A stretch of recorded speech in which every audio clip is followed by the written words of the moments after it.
Alhamdulillah, alhamdulillah rabbil alamin. Kita kembali lagi di Cahaya Hati Indonesia. Tidak lupa kita berikan pujian syukur kepada Allah Subhanahu wa taala atas segala nikmat yang diberikan kepada kita. Kadangkala yang kita ingat itu cuman susahnya yang kita dapat. Tapi kalau lagi susah, coba deh ingat-ingat berapa kali Allah berikan pertolongan sama kita. Benar apa benar, Bu?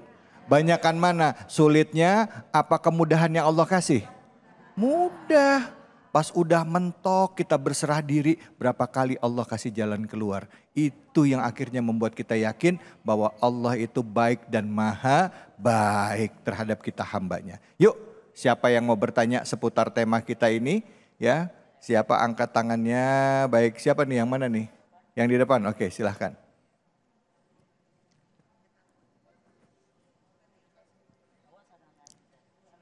Assalamualaikum warahmatullahi wabarakatuh. Waalaikumsalam warahmatullahi wabarakatuh. Saya perkenalkan, saya Fariyah Cipto Supatmo dari Komplek Departemen Perdagangan Jemaah UCA Ciledug. Ya, silahkan Ibu Fariyah. Mau tanya Ustadz, apa betul selalu keluhan akan menjadi negatif? Ya. Terus apakah curhatan itu bisa menjadi baik yang telah menjadi doa yang telah diizinkan oleh Allah dan dianjurkan Allah? Terima kasih. Oke. Hanya itu. Ya, Terima ya, kasih. ya. Assalamualaikum warahmatullahi wabarakatuh. Waalaikumsalam. Maksudnya apakah ngeluh itu pasti selalu jelek? Sedangkan kalau kita curhat itu sama Allah pasti akan selalu baik. Allah akan pasti jawab curhatan kita sama Allah, gitu ya Bu ya? Ya, karena kalau ngeluh apalagi ngeluhnya sama orang pasti belum tentu dapat solusi ya Bu ya.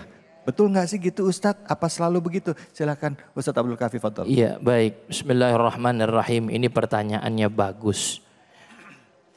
Keluh kesah itu adalah fitrahnya manusia. Tidak ada satupun manusia yang dia tidak pernah mengeluh. Tidak pernah ada pun satu manusia yang dia tidak pernah mengadu. Karena pada hakikatnya Allah ciptakan dan Allah berikan sifat manusia itu dengan keluh kesah dan juga rasa mengadu. Sebagai bentuk bahwa kita adalah seorang hambanya Allah Subhanahu wa ta'ala. Yang pasti kita membutuhkan Allah Subhanahu wa ta'ala. Namun pertanyaannya bagus. Apakah setiap keluh atau mengeluh kita itu adalah buruk? Jawabannya tidak. Tergantung apa yang kita keluhkan. Kalau yang kita keluhkan berkaitan dengan aib yang berpotensi akan menimbulkan keburukan kepada diri kita dan keluarga, maka jatuhnya buruk. Tapi kalau mengeluhnya mengenai sesuatu problem yang ingin mencari solusi dari sesuatu hal masalah, maka itu adalah mengeluh yang baik. Dan yang pertama keluh kesah itu harus kita sampaikan kepada Allah Subhanahu wa ta'ala. Karena pasti setiap keluh kesah hambanya Allah pasti akan ganti dan Allah akan berikan daripada solusi. Maka Rasulullah SAW pernah mendapatkan cacian, makian, bahkan hinaan, bahkan siksaan yang diberikan masyarakat Taif pada saat di mana Rasulullah ingin berdakwah, ingin mencari tempat di mana beliau bernaung, berlindung daripada kafir Quraisy. Tapi apa yang dilakukan daripada penduduk Taif? Ternyata dia mencaci Nabi, menghina Nabi, kemudian bahkan melempar Nabi dengan batu-batu. Lalu Nabi mengeluh kepada siapa? Kepada Allah Subhanahu wa ta'ala. Ini doanya luar biasa. Inni ashku du'afa quwwati. Ya Allah, aku mengadu kepada Engkau lemahnya aku. Tuh. Wa qillata hilati wa hawani 'alan nas. Dan juga lemahnya diriku dan hinanya diriku di hadapan manusia. Seandainya Engkau menjadikan aku ini ya berdakwah dimanapun tempat itu berada dan aku seperti ini lagi, fala ubali, aku tidak peduli asalkan Allah tidak marah kepadaku? Itu jawaban daripada dan doa baginda Rasulullah sallallahu alaihi wasallam. Maka keluhkanlah keluh kesah kita kepada Allah.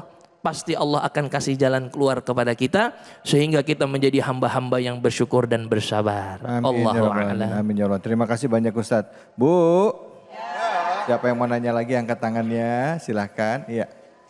Ya.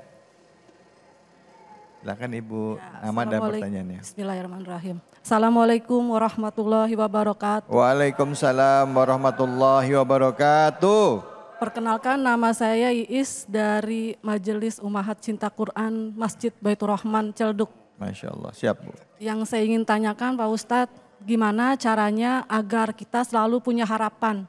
Padahal tiap hari kayaknya hidup semakin berat Pak Ustadz. Oh, iya. Mohon pencerahannya, terima kasih. Ya. Assalamualaikum warahmatullahi wabarakatuh. Waalaikumsalam. Nah, ini dia nih ceritanya Ibu. Bu siapa tadi namanya Bu? Bu Iis.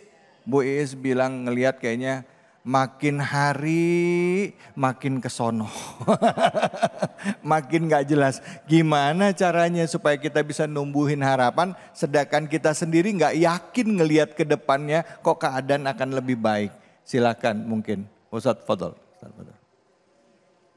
Baik, bagaimana caranya untuk biar harapan ini selalu ada dan tumbuh? Ya, kita lihat Syekh Nawawi Al-Bantani memberikan sedikit ulasan kepada kita.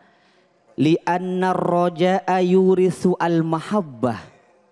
Nah, ketika ada harapan dan selalu terus berharap akan menumbuhkan rasa cinta untuk melaksanakan apa yang saat ini kita sedang usahakan. Nah, bagaimana sekarang cara menumbuhkannya? Pertama, bahwa sesungguhnya manusia ini tadi disampaikan dha'ifa ya Ustaz. Nah, lemah. Kalau tahu diri lemah butuh pertolongan. Setelah butuh pertolongan, bagaimana dong cara memintanya? Nah, cara memintanya kalau kepada Allah salah satunya berdoa kepada Allah Subhanahu wa taala.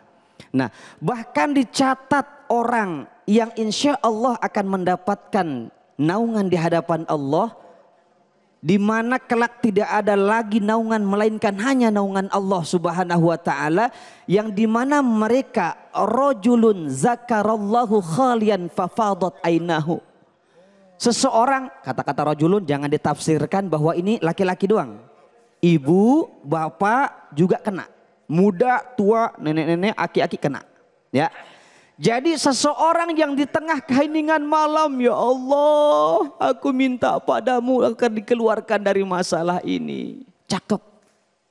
Di mana orang khalian, fafadat ainahu, orang saat itu tidur nyenyak, dalam tidurnya lagi nyenyak, tapi ibu mau terbangun.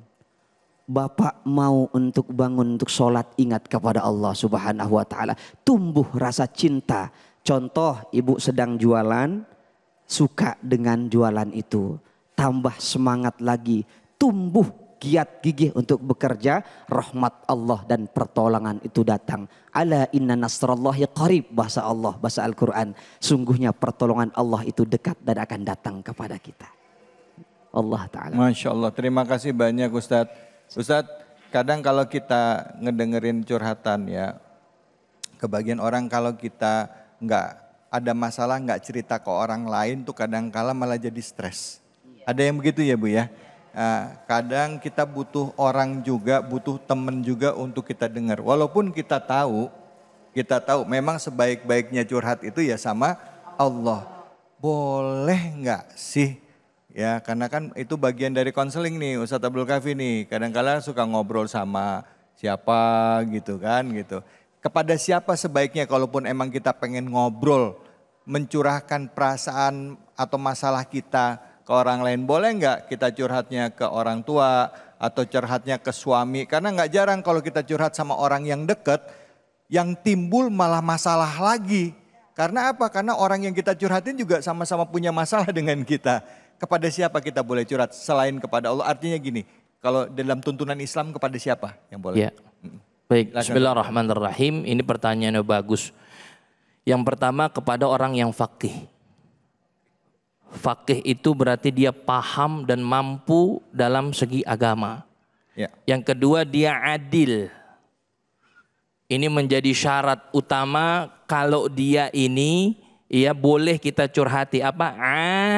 Adil. Adil artinya adil. Kadang begini, kita curhat kepada orang tua, belum tentu juga orang tua belain kita. Iya betul. Boleh jadi malah orang tua belain orang yang di luar itu. Kemudian yang ketiga, salah satunya adalah jujur. Ya, jujur. Itu adalah 3 syarat bagaimana kita boleh curhat kepada orang tersebut yang memang faqih, adil, alim, dan juga jujur. Shadiq. Faqih, alim, adil, jujur. Biasanya ada di kalangan ulama ya, yang orangnya bijak. Dilihat-lihat juga itu boleh curhatnya ke sana ya. Kalau yang ibu sama ustazahnya ya, kalau yang bapak-bapak ke kiainya. Ya mudah-mudahan Allah berikan salah satu cara untuk bisa keluar soleh, hikmah dari situ. Terima kasih. Baik, kita akan lanjut lagi dengan pertanyaan lagi, tapi jangan kemana-mana, tetap di sini di Cahaya Hati Indonesia.